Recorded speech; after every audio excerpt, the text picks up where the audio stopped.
پاکستان میں ایران کے سفیر رضا میری مقدم نے کہا ہے کہ امریکہ اور اسرائیل کو 40 روز کی جنگ بندی کے دوران ناکامی کا سامنا کرنا پڑا۔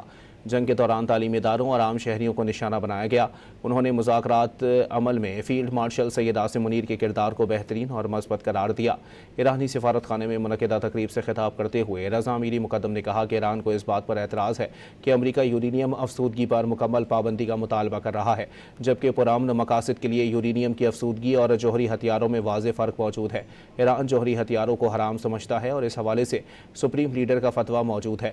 ایرانی سفیر نے واضح کیا کہ مذاکرات کے لیے تیار ہیں، لیکن ایرانی مفادات کا خیال رکھا جائے گا۔ امریکہ اور مغرب کے سامنے نہیں جھکیں گے۔ انہوں نے حمایت پر پاکستان کے عوام کا بھی شکریہ ادا کیا۔ پاکستان میں ایران کے سفیر رضا میری مقدم نے کہا ہے کہ امریکہ اور اسرائیل کو 40 روز کی جنگ بندی کے دوران ناکامی کا سامنا کرنا پڑا۔ جنگ کے دوران تعلیمی اداروں اور عام شہریوں کو نشانہ بنایا گیا۔